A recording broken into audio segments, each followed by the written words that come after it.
വന്ദനം. യുവാക്കളുമായി ബന്ധപ്പെട്ട എല്ലാ മേഖലയിലും മഹത്തായ മാതൃക സൃഷ്ടിച്ചുകൊണ്ട് നിരന്തരം പ്രവർത്തിക്കുന്ന ഒരു മഹത്തായ സ്ഥാപനമാണ് കേരള സംസ്ഥാന യുവജനക്ഷേമ ബോർഡ്. യുവാക്കൾക്കിടയിലെ എഴുത്തുകാരെ കണ്ടെത്താനും പ്രോത്സാഹിപ്പിക്കാനും സാഹിത്യ രചനയിൽ അവർക്ക് ആത്മവിശ്വാസം നൽകാനും അവർക്ക് പിന്തുണ നൽകാൻ വേണ്ടിയാണ് യുവജനക്ഷേമ ബോർഡ് സാഹിത്യ ക്യാമ്പുകൾ സംഘടിപ്പിക്കുന്നത്. ഈ വർഷത്തെയും യുവജനക്ഷേമ ബോർഡിൻ്റെ സാഹിത്യ ക്യാമ്പുകൾ ആരംഭിക്കുകയാണ്. ഉത്തരമേഖല സാഹിത്യ ക്യാമ്പ് വാഗദ്ദെ എന്ന പേരിൽ ഈ ജനുവരി 21 മുതൽ 24 വരെ വയനാട് വൈത്തിരിയിൽ നടക്കുകയാണ്.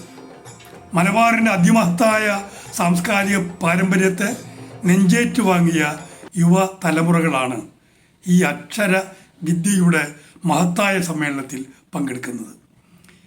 ഈ വാഗദ്ദെ എന്നാൽ വാക്കിൻ്റെ വയൽ എന്നാണ് അർത്ഥം. വാക്കിൻ്റെ വയൽ, വാക്ക് വിളയുന്ന ഇടമായി നമ്മുടെ മണ്ണ് മാറുകയാണ്. അങ്ങനെ യുവാക്കളെ എഴുത്തിലേക്ക് പ്രചോദിപ്പിക്കുന്ന ഈ ഒരു മഹത്തായ ക്യാമ്പ് ഒരു വലിയ വിജയമാക്കുന്നതിന് വേണ്ടി എല്ലാവരുടെയും സഹായ സഹകരണങ്ങൾ ഉണ്ടാവണം എന്ന് അഭ്യർത്ഥിക്കുന്നു.